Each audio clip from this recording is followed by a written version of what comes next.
Ok, chicas, chicos, ¿cómo están todos? Buenas tardes, buenas tardes. Eh, no sé si estén viendo la diapositiva, ¿sí? Debe decir Reinos, por favor confirmen y también si me están escuchando, ¿no? ¿Cómo está Claribel? Listo. Muchas gracias, muchas gracias. Bacán, bacán. Listo. Entonces, hoy en día vamos a hablar de reinos, ¿bien? Esto como parte de lo que es el tema de clasificación de los seres vivos. ¿Qué realizaremos la taxonomía y sistemática, las reglas de clasificación la próxima semana, ¿no? Y nos vamos adelantando con lo que debería ser la clasificación de los seres vivos como tal, ¿no? Eh, ya acerca de cómo se realiza cada uno de ellos, o de repetir, lo revisaremos la próxima semana.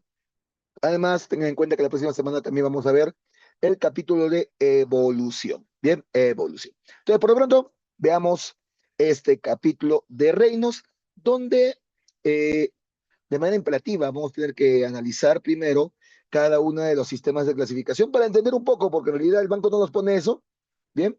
Pero el problema principal está en que si no entendemos qué es lo que sucede aquí, nos vamos a perder en realidad en todo lo demás que dice el banco. Por eso es mejor aprenderse primero que nada cuáles son los sistemas de clasificación que se han usado a través de la historia. De esa manera vamos a entender qué es lo que hace UNSA, sí, porque aquí hace una serie de maromas medias raras. Bien, Reynolds va a entrar en el próximo ranking, sí, va a entrar Reynolds en el próximo ranking, ¿ya? Así que vaya preparándose. Bien, entonces, vamos a ver primero que nada lo que corresponde a los sistemas de clasificación que han pasado, ¿no? Y cómo fueron generándose lo que vendría a ser los diferentes reinos y quienes los titularon. Primero que nada, para empezar, el padre de la sistemática, de la taxonomía, Recording clasificación in de seres vivos, progress. corresponde a Carolus Bollinio, ¿no? Esto ya lo hemos mencionado anteriormente en el capítulo de Historia de la Biología, ¿no?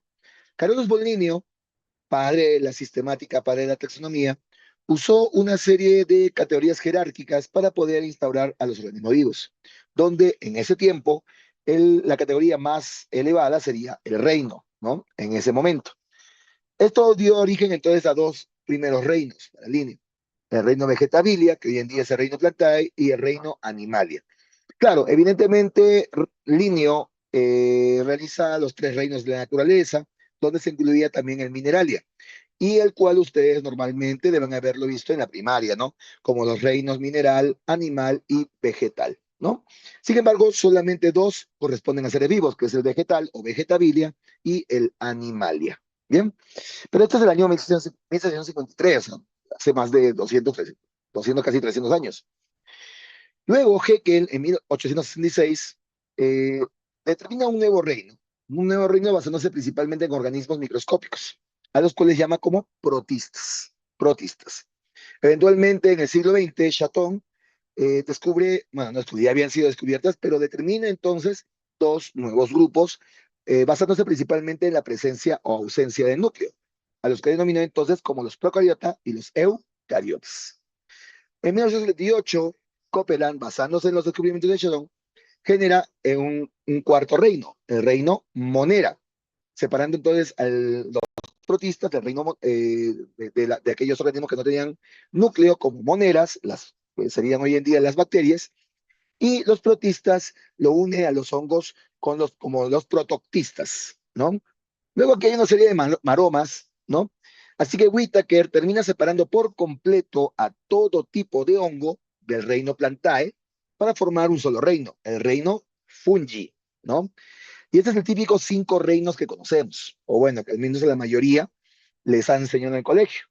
Corresponde entonces al reino Monera, el reino Protista, el reino Fungi y el reino Plantae y el reino Animal. Cabe mencionar que el señor Whittaker determina todavía a las algas como parte de las plantas. Sin embargo, Margulis hace una reivindicación de las algas y las coloca finalmente en los protistas, bien, en los protistas. Aunque adopta el nombre de protoctistas, pero bueno, el detalle está en que se determina solamente como protistas. Bien, así que las algas pasan a este grupo, a los protistas como tal. Bien, a partir de ahí entonces tenemos ya otras consideraciones para poder clasificar a los seres vivos. Hasta Whittaker tenemos que habían algunas consideraciones más relacionadas con la bioquímica, las proteínas, la forma de alimentación y demás. Pero Carl Bush determina más que nada el ADN y el ARN como formas para poder realizar la clasificación de manera más efectiva. De esa manera, entonces, determina dos tipos de organismos procarióticas, las eubacterias y las arqueobacterias. Siendo las arqueobacterias, según lo que en algún momento mencionaban, aquellos organismos que serían los predecesores de todos los seres vivos. Sin embargo, después se darían cuenta que esto no sería cierto, porque en realidad las arqueobacterias son más complejas y más pegadas a los eucariotas que las mismas bacterias originales. Bien, bueno, Bush entonces determina 6 reinos, separa el reino Monera en eubacteria y arqueobacterias. Y después continúa lo que son los protistas, fungi, plantae y animalia.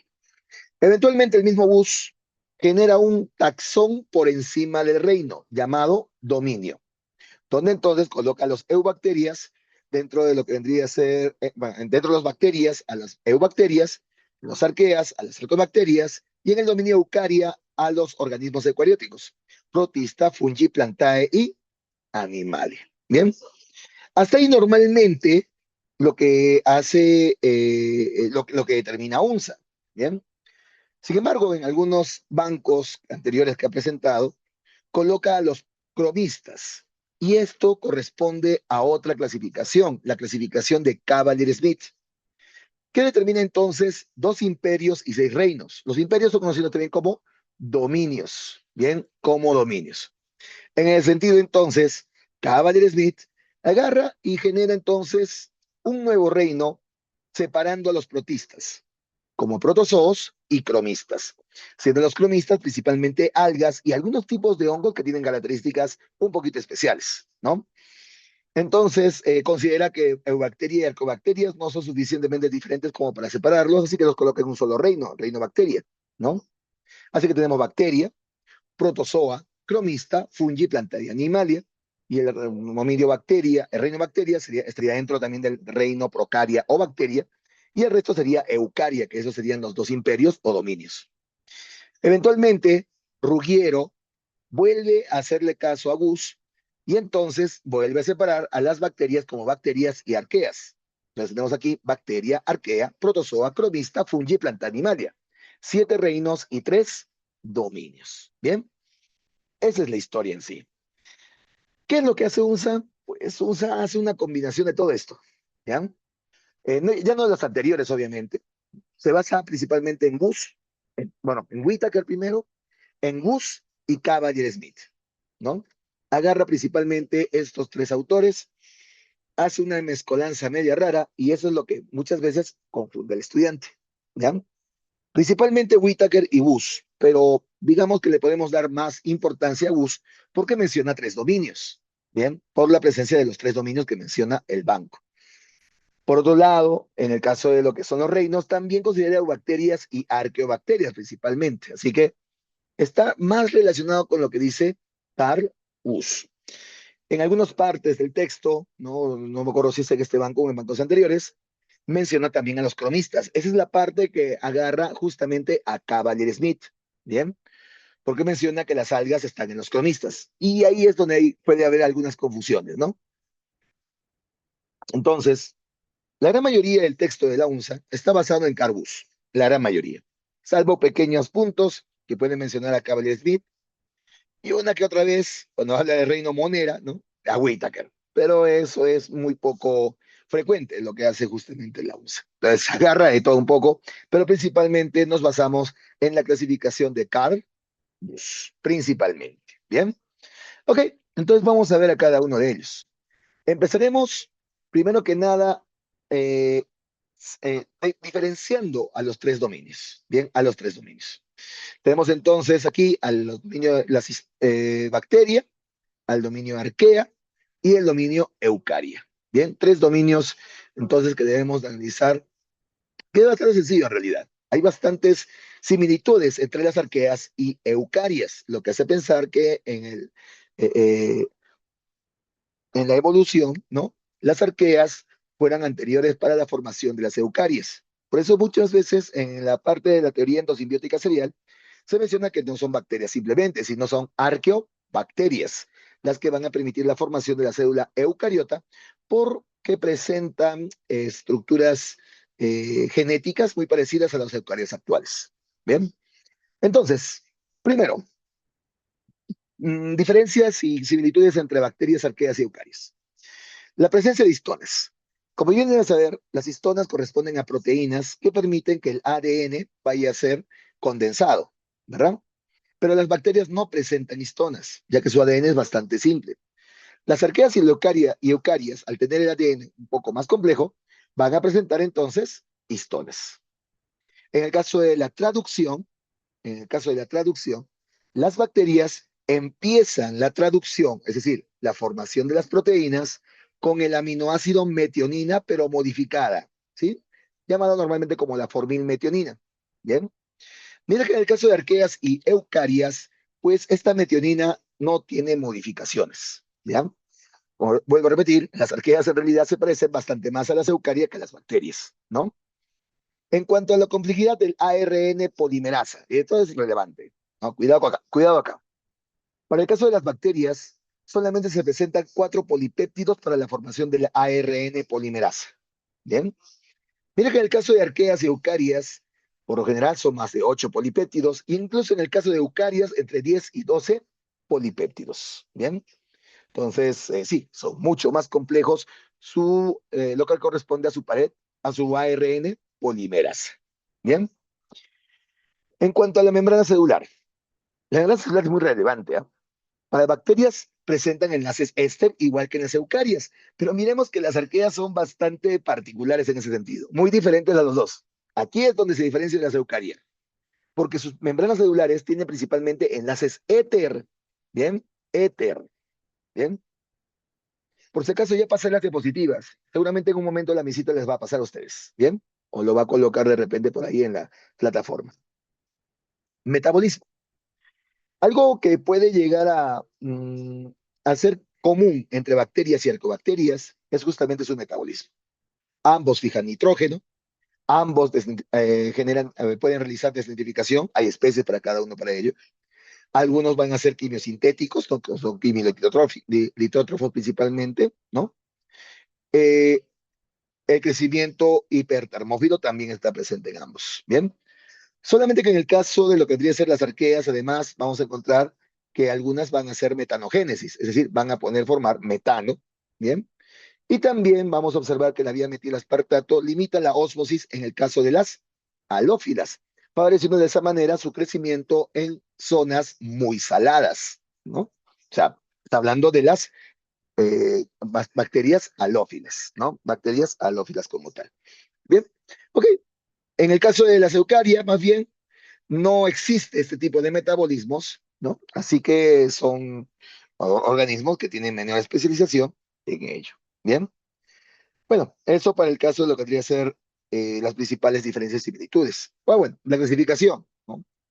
En el caso de bacterias, tenemos bacterias y cianobacterias. En las arqueas les colocan, bueno, pues las eucariotas y clenarqueotas. Y en las eucarias, todos los reinos que ya hemos mencionado. Protozoo-cromista, si tuviéramos con Gus, sería protista simplemente.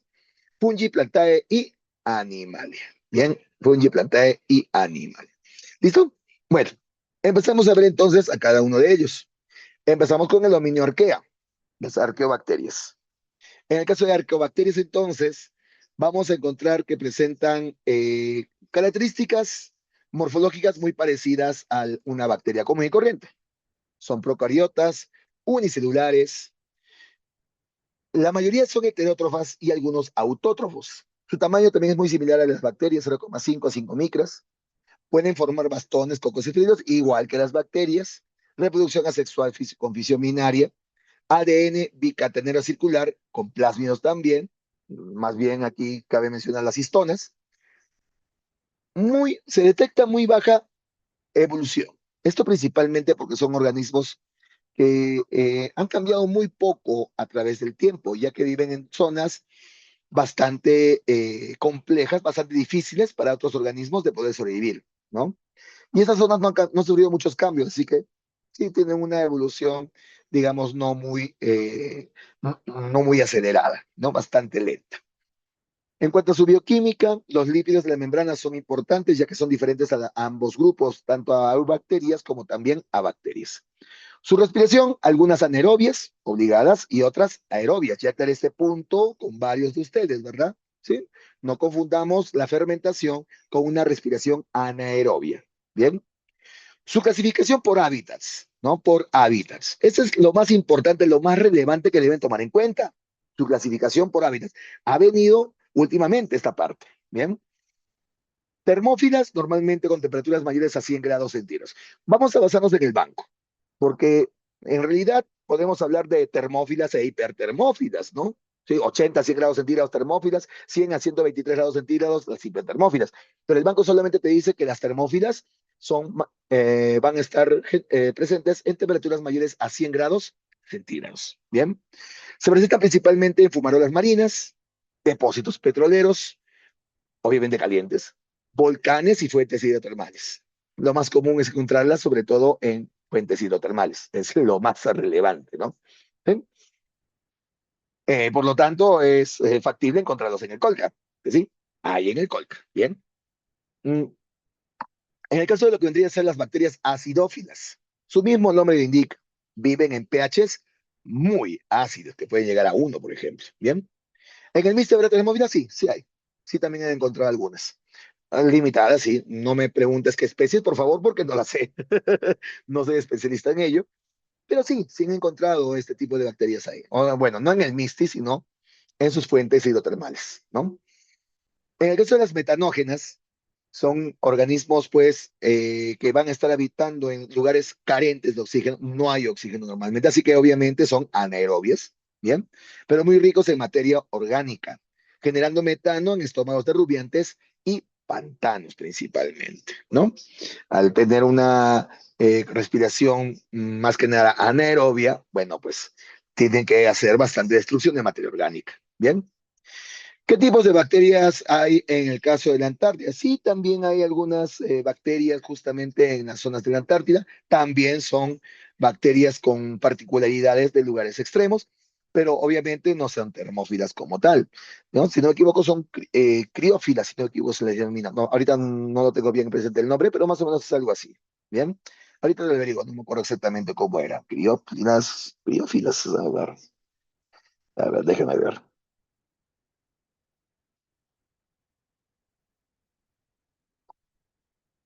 Criófilos.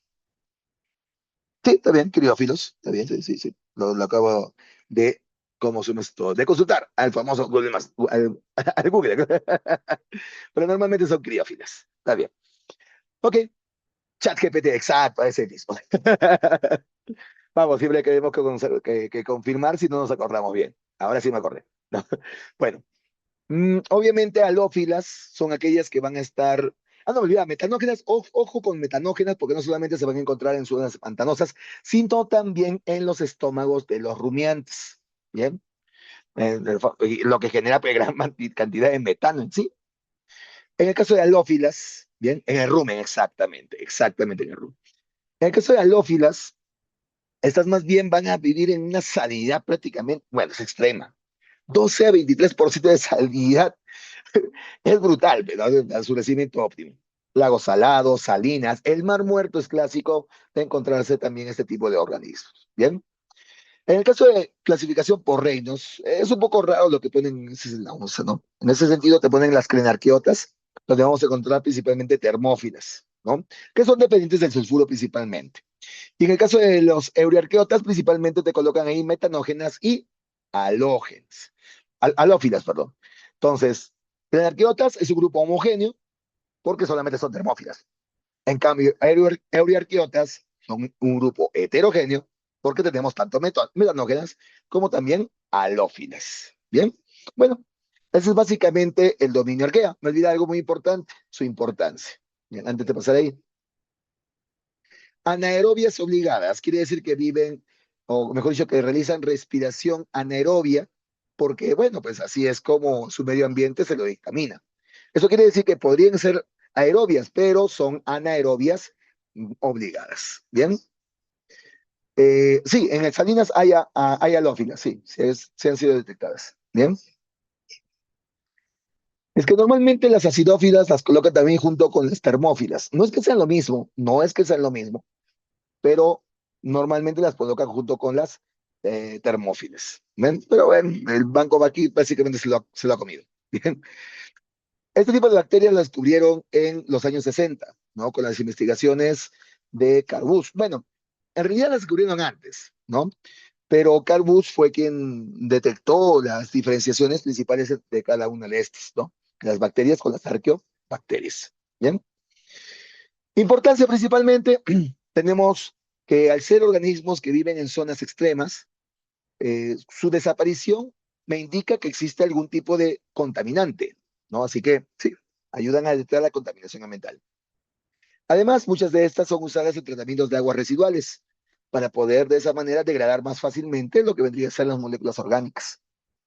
Son fuentes de enzimas TAC polimerasa, principalmente para generar la famosa reacción de PCR, ¿no? Bueno, la reacción de cadena de polimerasa.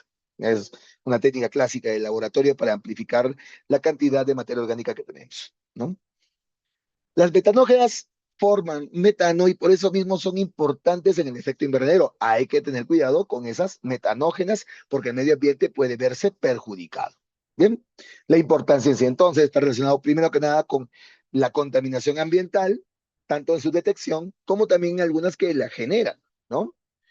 También con la degradación de moléculas orgánicas en las aguas residuales y finalmente para poder ser usadas en las PCR, ¿no? En las PCR principalmente.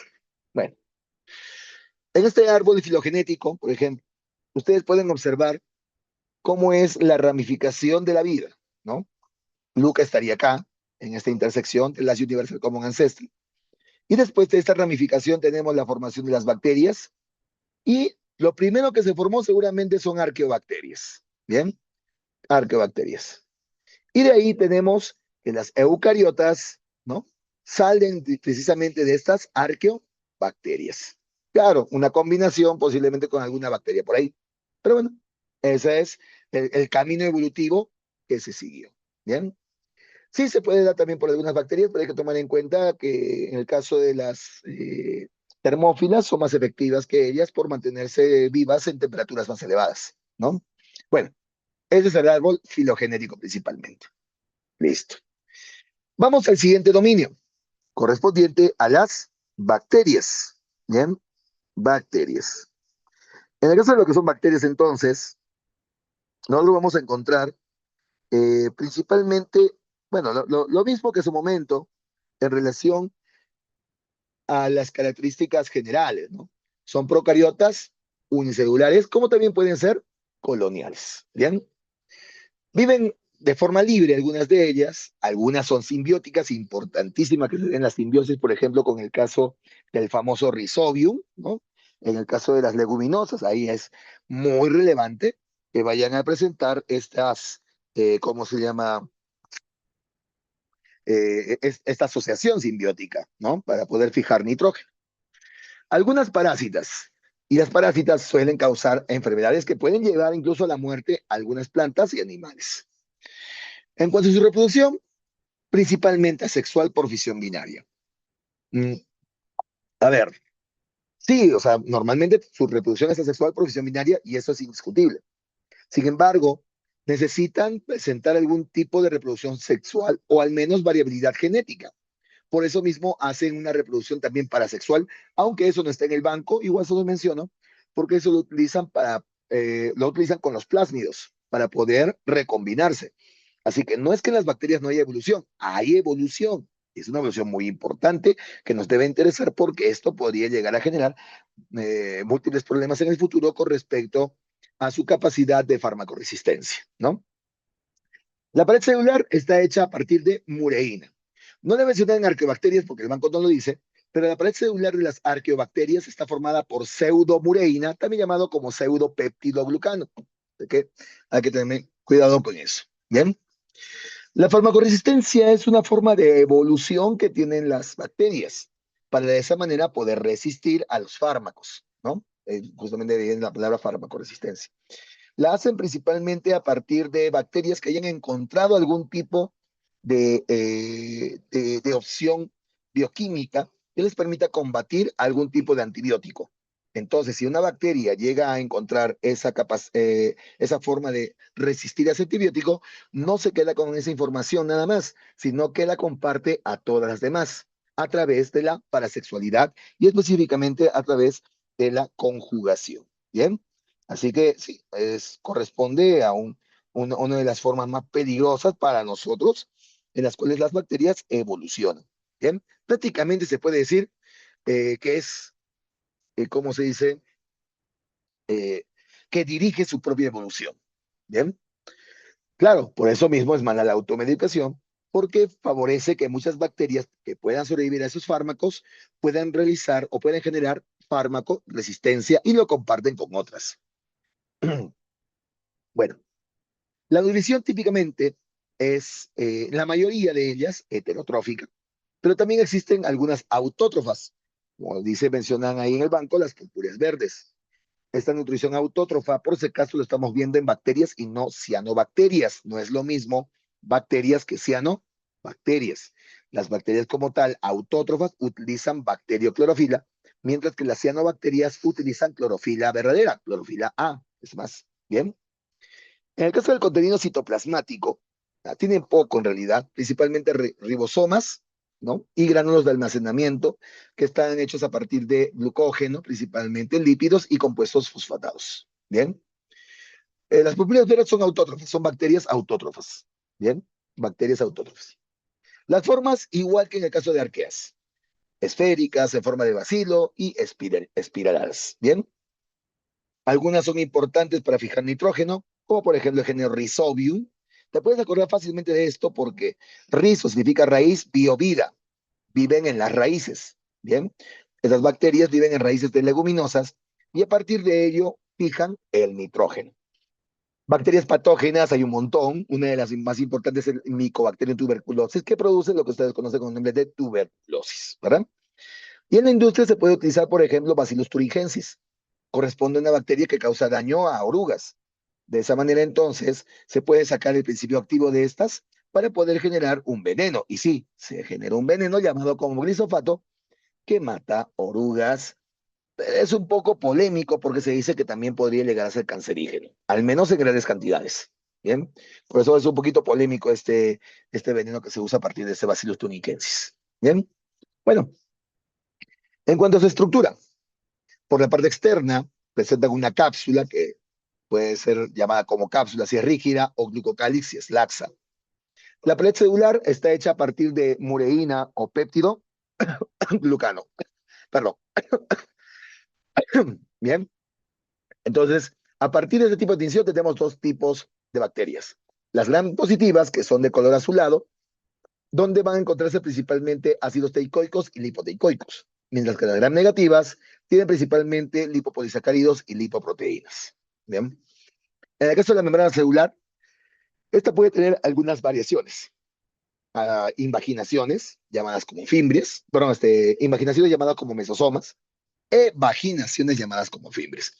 Recuerda que una invaginación es hacia el interior, es un sáculo, como se llama esto, una forma de, ¿cómo se llama esto? De plegarse hacia el interior. Mira que en el fimbrias corresponde a pliegues hacia el exterior. Y también de esta membrana pueden salir los flagelos, ¿sí? Que deriva principalmente de su ATP sintasa, por cierto.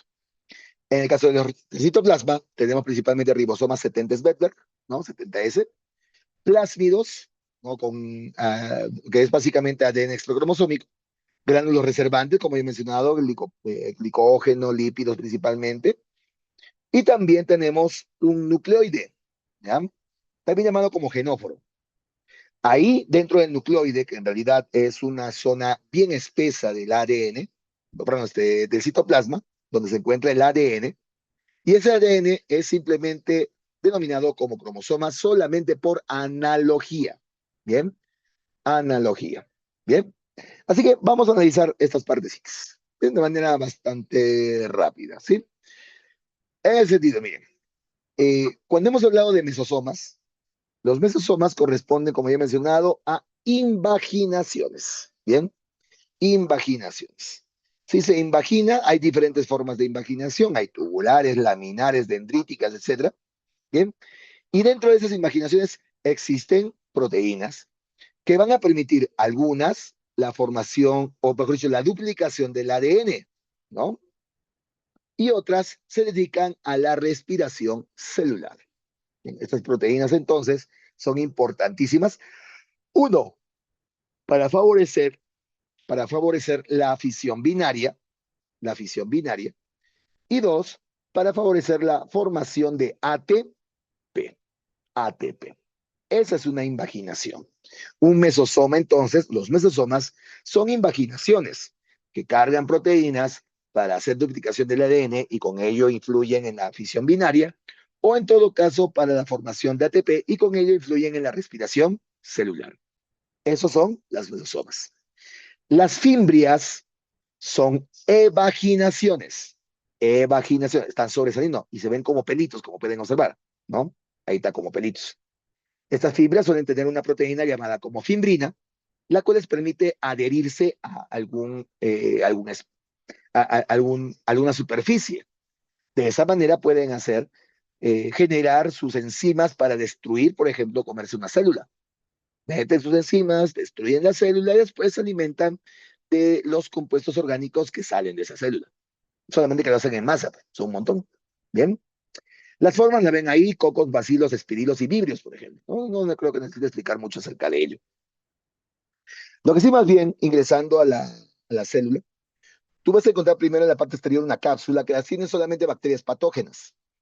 Esta cápsula puede ser también laxa, se llama glucocálix, y sirve principalmente para que la bacteria pueda escapar de los glóbulos blancos.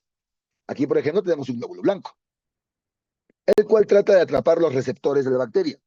Pero la bacteria usa su cápsula para ocultar sus receptores. De esa manera, entonces, el glóbulo blanco no puede capturarla porque no la puede reconocer. Bien, no la puede reconocer. Bien. Ahora, la pregunta que me han hecho ahorita, a ver, vamos a ponerlo acá ya. ¿Fimbria y pili no son lo mismo? No, no son lo mismo. Bien. Las fimbrias son mucho más pequeñas. El pili es mucho más grande. Pero se considera el pili como un tipo de fimbria muy alargado que permite que vaya a pasar a través de ella los plásmidos para realizar el intercambio genético. Bien, bueno, volvemos acá. Ok, volvemos a meternos, ¿ya? Estábamos en la cápsula, que era la parte externa, y después de la cápsula, si nos metemos un poquito más, encontramos la pared celular. Pero esta puede ser gram positiva o puede ser gram negativa. Las paredes celulares gram positivas se tiñen de azul, las gram negativas se tiñen de rojo o color fucsia, y el azul puede ser también color violeta o morado, si quieres. Depende mucho de la mano del titulador, o mejor dicho, de la persona que está haciendo la tinción. Bien, si la tinción en todo caso se está haciendo con una persona nerviosa, pues lo más probable es que se pase el colorante y le salga azul. Lo mismo sucede para el caso de lo que tiene que ser el color rojo. Bien, para el caso del color azul, entonces, normalmente, en el caso de lo que vendría a ser las gram positivas, reconocerán principalmente violeta cristal y yodo. Bien, obviamente en grandes proporciones se tiñe de azul. Mientras que en el caso de las gram negativas, tenemos la safranina. Te puedes recordar fácilmente porque azul es positivo cuando sale de esa manera tu libreta. En cambio, rojo es negativo porque ahí sí tienes que alistar potito, ¿verdad? Entonces, es por eh, qué, qué, ¿cómo se llama esto? ¿Qué tinción, qué compuesto químico es la que atrape cada una de las paredes celulares? En el caso de lo que serán positivas, presentan capas gruesas de peptidoglucano, mientras que en el caso de las negativas, vamos a observar capas lipídicas donde se encuentra en la mitad lo que vendría a ser la capa de peptidoglucano. Mejor veámoslo aquí justamente. ¿Bien? Aquí justamente. Oh, ya pe. Oh, no da, no da. Bien. Bueno, no es tanto que resista más, sino que tenemos que ver el fármaco adecuado, el fármaco correcto. Bien. Entonces, tenemos aquí gram positiva y gram negativa. Bien, pueden observar la membrana celular aquí abajo. Ay, perdón. Aquí abajito tienen ustedes la membrana celular. Y lo mismo acá. Esta es la membrana celular interna, con sus respectivos fosfolípidos y proteínas. Sobre esta se encuentra la pared celular. Pero miren la gran diferencia de la pared celular. Esto que parece un pudín corresponde entonces a la pared celular de las gram positivas, donde se encuentran varias capas de peptidoglucano. Atravesándolas van a encontrar ácidos teicoicos que incluso van a poder llegar hacia el fosfolípido, llamándose como ácidos lipoteicoicos. Bien. Por otro lado, en el caso de las paredes celulares gram negativas, encontramos entonces aquí el peptidoglucano, como pueden ver, parece un wafer, porque en la parte externa tienen una segunda pared celular.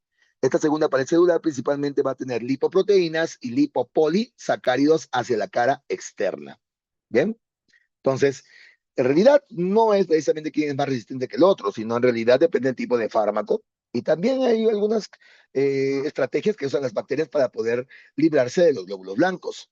¿Bien? Es un poco relativo esto del color, pero nos va a permitir saber qué fármaco es el más adecuado para poder utilizar.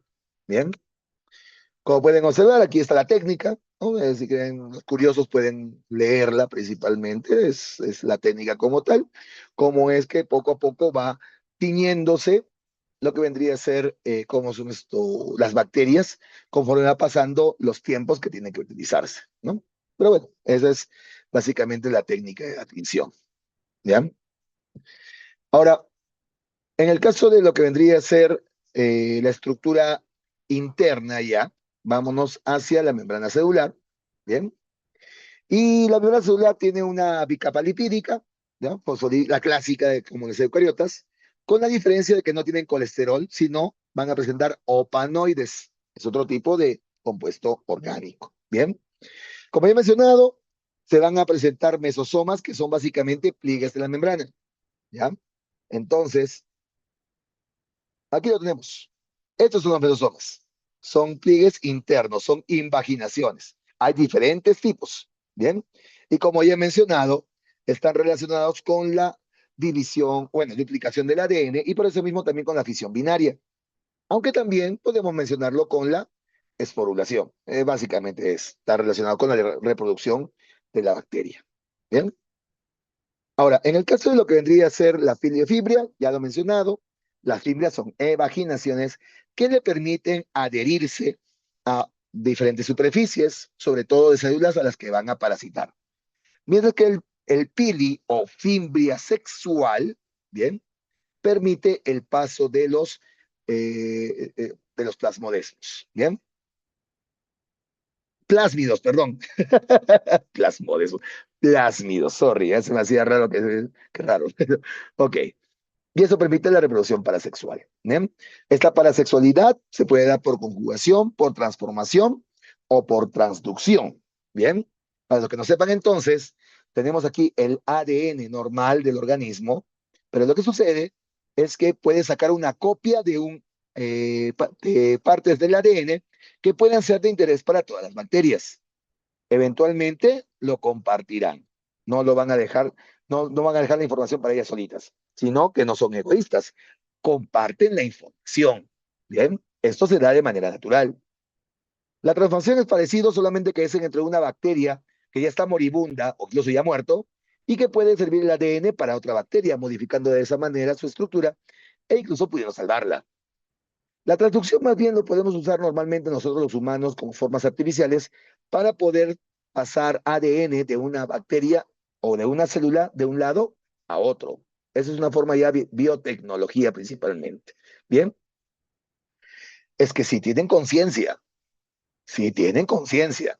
Desde el punto de vista filosófico-biológico, tienen una conciencia muy primitiva, pero es una conciencia. Ya dije anteriormente, la conciencia en realidad tiene muchos conceptos dependiendo del punto de vista y enfoque que se le dé. En el caso de la biología, consideramos que todos los seres vivos tienen algún tipo de conciencia. El problema no es si tienen conciencia, sino qué tan compleja es esa conciencia. Y más aún en bacterias, porque se habla principalmente de conciencia colectiva. ¿No? Iba a decir otra vez comunista, no sé por qué. Conciencia colectiva. Bueno, en realidad no creas una bacteria de nada, la modificas. Simplemente la modificas, nada más. ¿Bien? Ok, bueno. Eso en cuanto a lo que vendría a ser la forma en cómo hacen una recombinación genética, ¿no? Para aquellos curiosos que quieran saber.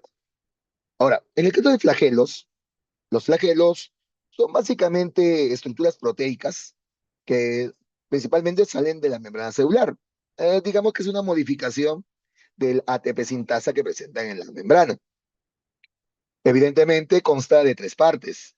Un cuerpo basal, que es el que va a rotar, un gancho, que es justamente la que le da el ángulo, y finalmente el filamento que se forma a partir de una proteína llamada como flagelina.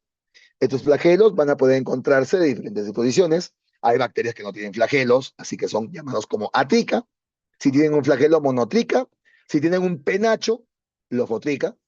Si tienen dos penachos de maneras opuestas, anfitrica. Y si tienen flagelos por todo el cuerpo, peritricas. Bien, peritricas. Pero eso no viene, así que no se preocupen. Bien. La conciencia está en el ADN. Muy interesante su posición. Y sí, es probable. Es probable. No puedo asegurarlo porque, como ya he mencionado, es un poco filosófico hablar de la conciencia, ¿no? Cada grupo de estudio, cada ciencia, cada carrera incluso, puede hablar de la conciencia de diferentes formas. No es lo mismo hablar de la conciencia desde el punto de vista psicológico, desde el punto de vista sociológico, desde el punto de vista biológico. Es conceptos muy diferentes. Yo les menciono lo que es la conciencia desde un punto de vista filosófico, específicamente de la, a ver, déjeme recordar cómo se llama esto, del mecanicismo sistémico, ¿bien? Que es el que se usa normalmente en las ciencias, o al menos en la mayoría, ¿no? En las ciencias naturales me refiero, ¿ok? Ok, en el interior entonces tenemos lo que vendría a ser el citoplasma, como he mencionado, hay ribosomas, hay plásmidos, evidentemente todo el nucleoide que está genóforo con su ADN respectivo. En el caso de bacterias fotosintéticas, además pueden encontrarse algunas laminillas membranosas, ¿no? Que son fotosintéticas que permiten la fotosíntesis, obviamente, ¿no? Bueno, la morfología otra vez, cocos, bacilos y demás, ¿bien? Y demás. Bacterias importantes, como hemos mencionado, el Rhizobium en su clásico. Si se han dado cuenta, si se han dado cuenta, en los cuadros resumen, ahí está todo lo que estoy mencionando ahorita, solamente que lo estoy ampliando más, ¿no? Como para que ustedes tengan más conocimiento. Pero lo que está en el banco es lo que tienen en los cuadritos iniciales, lo que les he hecho ahí, como son esto, bueno, sí, se los he hecho en Word. Se los he hecho en Word, la verdad. Bueno, como ya mencionado, el Rhizobium entonces es una bacteria típica que se une a las raíces de las leguminosas. Por eso el nombre, Rhizobium. Rizo, raíz, biovida. Vive en las raíces, fijando nitrógeno. El más conocido es el Rhizobium, pero existen más, pues.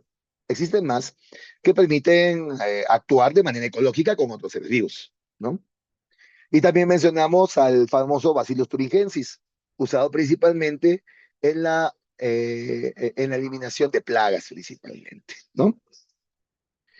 Y aquí las principales, ¿cómo son esto? Bacterias que pueden llegar a ser de alguna manera perjudiciales a los humanos. Y les he hecho toda una recopilación. Por ahí alguien me decía, profe, Bordetella pertussis es la tosferina o tos convulsiva. Es una gran negativa. ¿Bien? Como ven, les he puesto positivos de azulito y rojito los negativos, justamente. ¿Bien? Como para que puedan tener también, hay algunas bacterias de más, de repente no es exclusivo de lo que tienen ustedes dentro del banco, ¿no? Mm, Ahora, ojo, antes de que me pregunten, profe, ¿va a venir lo del banco? Sí, estoy obligado a hacerles preguntas solamente del banco. Bien, lo que les pongo de más, obviamente, los pongo como datos adicionales, como para que puedan tener conocimiento y no se queden sin nada, ¿no? Pero cuando hago preguntas para ranking, hago del banco. Claro, no esperen que sean literales, se los hago como para que puedan tener algo de situaciones casuísticas, ¿bien? Situaciones casuísticas principalmente, ¿bien? Ahora, en el caso,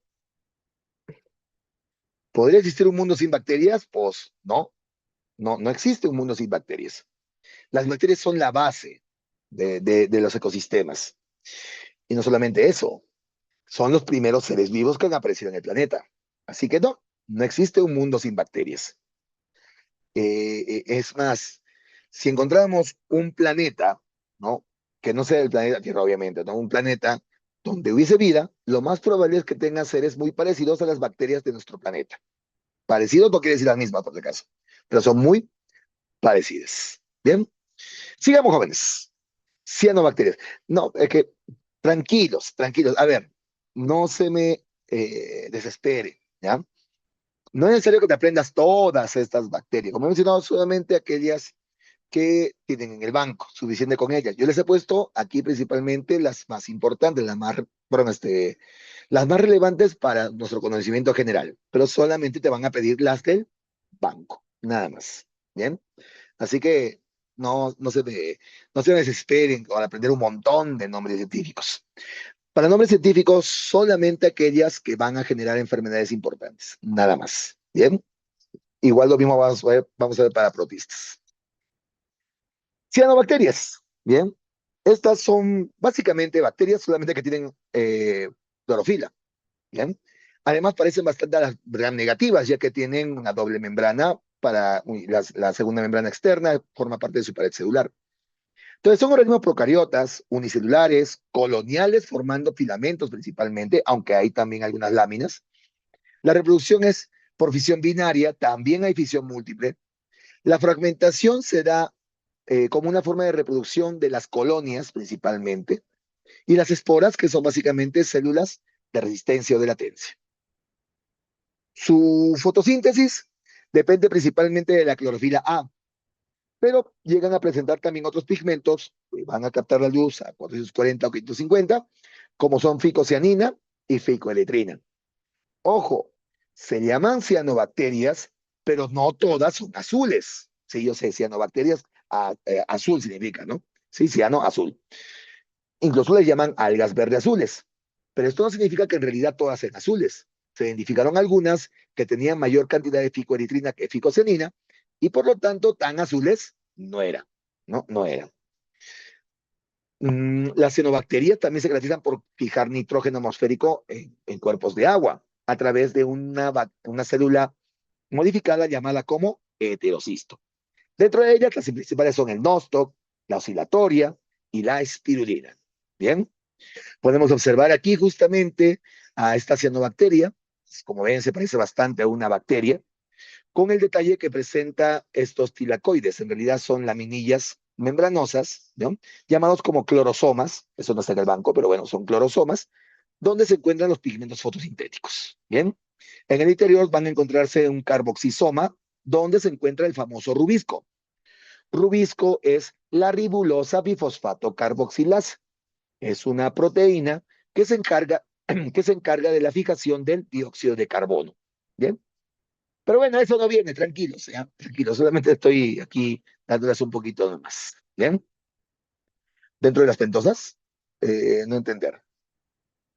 A ver, ya sé a lo que te refieres. Bien, ribulosa es una pentosa, sí, la ribulosa es una pentosa, pero ojo, rubisco no es la ribulosa, es la enzima que va a incluir el dióxido de carbono a esa pentosa, a la ribulosa. ¿Bien? Así que sí, hay que tener cuidado. No es lo mismo ribulosa a la enzima que va a, ¿cómo se llama esto? Que va a incluir el dióxido de carbono, que va a fijar el dióxido de carbono en la ribulosa. ¿Bien? En la ribulosa. Listo. Pueden observar ahí la cantidad de capas que tiene, sí es bastante complejo en realidad lo que tenemos aquí. Muchos ribosomas, como pueden observar, una cromatina que se encuentra dentro del genóforo, en la parte, por lo general central, aunque no siempre es así, ¿no? Y una pared celular que se divide en dos, ¿no?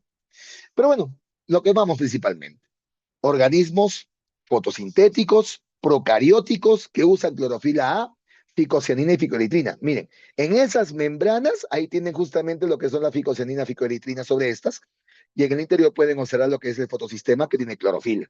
Bien, ahí está. Ahora, pueden observar que hay algunas que son solitarias, ¿verdad? Son solitarias, y algunas, como esta merismopedia, van a encontrarse en grupos. Muchas de ellas son filamentosas, como esta navaena. Bien, ahí tú puedes encontrar. Y mira tú cómo se diferencia bastante bien el heterocisto. Recuerda que el heterocisto es la célula que fija nitrógeno. Fija nitrógeno. No me había dado cuenta, aquí hay una diatomea. A ver. Sí, es una diatomea. ¿Qué hace una diatomea ahí? Mm, me parece que es una diatomea. Es más, parece una ropalodia, me parece. Bueno, ya, estoy especulando conmigo mismo. Ok, bueno, entonces tenemos aquí lo que vendría a ser las células como tal, los hormogonios se le llaman a estos, y los heterocistos, que son los que fijan nitrógeno. Para la reproducción por fragmentación, no se refiere al individuo, se refiere a la colonia. Yo simplemente puedo sacar un pedazo de la colonia, es una fragmentación, y se va a volver a formar la colonia en otro lado. Bien, básicamente. Bien. La bacteria más rara que haya visto. En realidad, ver bacterias no es tan divertido. No es tan divertido. Lo más divertido es ver protistas. Eso sí es chévere, eso sí es bacán, eso, uy, uy, uy. Es que las bacterias son muy similares unas a otras, ¿no? Siempre vas a encontrar cocos, bacilos, espirilos, vibrios. Pero mirar protistas, la cosa es diferente. ¿Bien? Ok, puedes ver aquí, por ejemplo, lo que vendría a ser la colonia del cómo se la cianobacteria. Los acinetos corresponden a esporas, por si acaso, esporas bastante particulares, son muy grandes. Estos son hormogonios, como debo repetir, los hormogonios son como los pobladores normales de la colonia. Y los heterocitos, que son los que fijan nitrógeno, justamente. Bien. Eucaria, eucaria.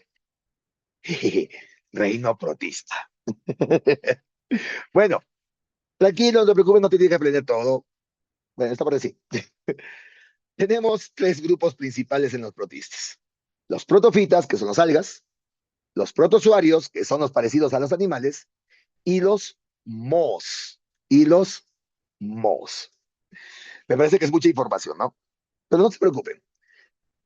Vamos a dividir esta reino de protistas, vamos a hacer una parte acá y después vamos a repetirlo la próxima clase para que tengamos un poquito más consistente toda esta parte. ¿Bien?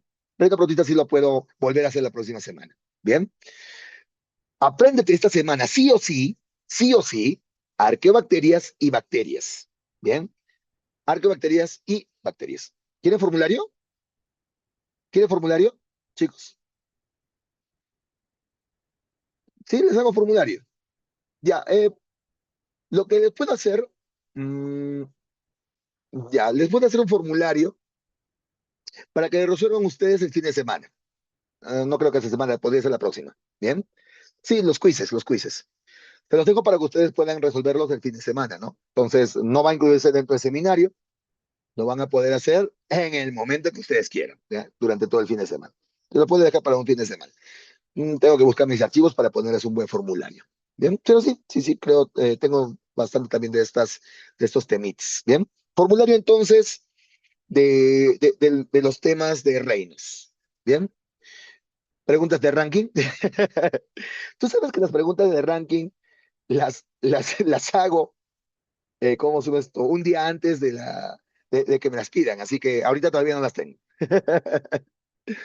Hasta la semana 5 no, es un poquito difícil, pero sí les puedo crear un formulario. Bien. Ok, entonces, vamos con las características primero. Bien. Las algas se parecen bastante a las plantas. Los protozoarios se parecen bastante a los animales. Y los mohos se parecen bastante a los hongos. Bien. Solamente que son más simples y con otras características bastante, algunas veces hasta controversiales. Bien. Sí, van a venir, va a venir reinos, va a venir características de seres vivos en su examen. Y estoy dudando, no sé si ponerles origen de la vida o ponerles clasificación de seres vivos todavía. Eso todavía estoy pensándolo. Bien. Pero bueno, lo voy a manejar ya eso mañana o pasado mañana. Entonces, volviendo acá, tenemos lo que vendría a ser las algas, protozoarios y mohos normalmente son unicelulares, aunque en el caso de algas también pueden encontrar pluricelulares que forman talos, que son talofíticos. La nutrición, como los que he mencionado, las algas autótrofos, como las plantas, los protozoarios heterótrofos, algunos parásitos y otros de vida libre, y los heterótrofos, los mohos son heterótrofos saprobios, igual que en el caso de los hongos. Van a estar consumiendo materia orgánica en descomposición del suelo o incluso de tejidos. Bien, la reproducción para algas asexual y sexual, Lo mismo para protozoarios también, aunque hay una gran diversidad de estos, es un montón de tipos de reproducción asexual. Y no están mencionando la parasexual, porque sí también tienen parasexualidad, por cierto, ahí es todo un mundo. Protozoarios es brutal realmente. Y los mohos, igual que los hongos, principalmente por esporulación. Bien. La pared celular en las algas es muy diversa. Generalmente suelen presentar como base la celulosa, pero hay otros tipos también, ¿no? Como la presencia de silicatos o la presencia también, como son esto, de alguina, por ejemplo, bueno, entre otros compuestos. En el caso de protozoarios, igual que en los animales, no hay una pared celular propiamente dicha. Bien. Y en el caso de los mohos, aquí una diferencia con los hongos. No tienen quitina, o al menos no se los considera de quitina. Se considera glucanos y también la presencia de celulosa, aunque la celulosa es debatible, es debatible. El ambiente en el cual se desarrollan. Las algas principalmente de aguas dulces y aguas saladas. Los protozoarios son cosmopolitas, ¿no? Ahí están en aguas dulces, en aguas saladas, en tierra también se pueden encontrar, bueno, etcétera. Y los mohos también, siempre y cuando haya humedad, pueden aparecer donde sea, ¿bien? Humedad y materia orgánica, ¿ya? Para el caso de lo que vendría a ser la locomoción, las algas principalmente usan flagelos, y en el caso de los pluricelulares, pueden ser sésiles utilizando rizoides, ¿bien? Para el caso de lo que vendrían a ser protozoarios, pueden usar pseudópodos, pueden usar flagelos, pueden usar cilios, algunos son sésiles, ¿no? Recuerda que sésil es un organismo que vive pegado a un sustrato, ¿bien? En el caso de mohos, tenemos que suelen ser cosmopolitas, perdón, suelen usar pseudópodos. Hay unicelulares, obviamente, de los mohos que usan pseudópodos, ¿bien? Para el caso de su importancia, ¿bien? Para el caso de su importancia. Tenemos, por ejemplo, en el caso de lo que tendría que ser las algas, como productores primarios de las aguas, ¿no? De todo cuerpo de agua. Además, se pueden utilizar para fabricación de alimentos, ¿bien? Muy importantes en la acuicultura porque permiten alimentarse a los organismos, acelerando el crecimiento y la maduración sexual, ¿bien? Muchos de ellos, por la gran cantidad de fosfatos, son muy importantes para fertilizar medios de cultivo y lo más interesante, pueden ser utilizados en la industria, ¿no?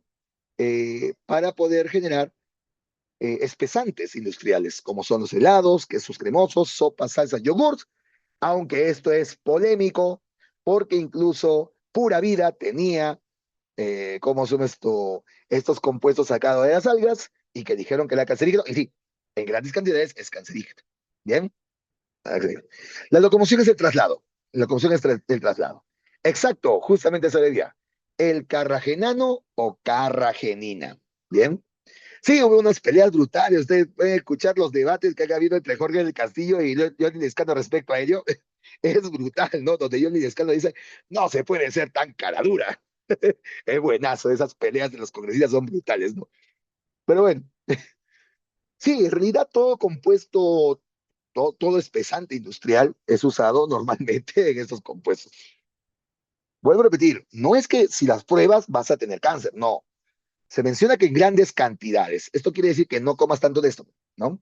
No comas muchos embutidos, no tomes muchas estos tipos de leches en polvo y demás. Bien. O sea, no te dice que no, no te dice que no lo hagas, simplemente que no tomes demasiado. Sí, yo también en Navidad, pero bueno, es cuestión nada más de. En protozoarios vamos a encontrar que su importancia justamente está dada por la cadena alimenticia, forman parte de la cadena alimenticia. Además, contribuyen con en su ciclo de la cadena alimenticia con la fertilidad del suelo. Algunas causan enfermedades, ¿bien? Y algunos otros pueden estar viviendo en simbiosis, como en el caso de las termitas, para la degradación de la celulosa, ¿bien? Ya fue, ya valió. Y en el caso de mohos, estos son importantes sobre todo porque causan enfermedades en plantas. Además, también son importantes porque permiten la degradación de materia orgánica, sirviendo como descomponedores. La clasificación está ahí, ¿no? Para el caso de las algas, tienen clorofitas, feofitas, rodofitas, pirrofitas, crisofitas, euglenofitas. Ya parece que estoy rapeando, ¿no? En el caso de protozoarios les han puesto sarcomastigóforos, los sarcodinos, los apicomplexa y los cilióforos, los ciliados.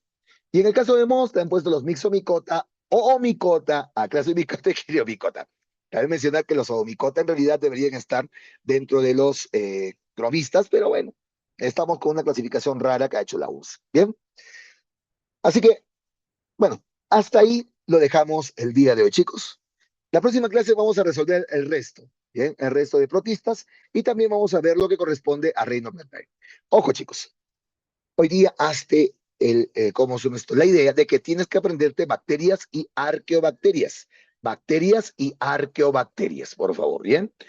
Apréndelo por partecitas, ¿bien? Apréndelo por partecitas, ¿bien? Eh, Modos acuáticos simplemente, o micotas, no hay ningún problema. Es que te vas a basar en lo que dice el banco, ¿bien? En lo que dice el banco. Ok, chicas, chicos, entonces lo dejamos hasta ahí nomás. ¿Bien? No, no, como voy a repetir, te voy a tomar lo que tiene en el banco. No te voy a tomar todos los datos que te he dado. Bien, esto sirve para complementar, porque hay muchas cosas que terminan siendo, pues, que terminan en el aire en el banco. Por eso es que mejor, como lo complemento, pero las preguntas van a venir del banco. Bien, ok, chicas, chicos, entonces vamos a terminar hasta aquí nomás. Bien. Tranquilo, vuelvo a repetir. Aprende primero hoy día arqueobacterias y bacterias. Bien, jóvenes, ya las diapositivas las he compartido. Me imagino que dentro de un rato la visita la va a colocar. Claudita la va a colocar seguramente. Bien, jóvenes, nos vemos entonces la próxima semana. Cuídense mucho, jóvenes. Bye, bye, chicos. Chau, chau.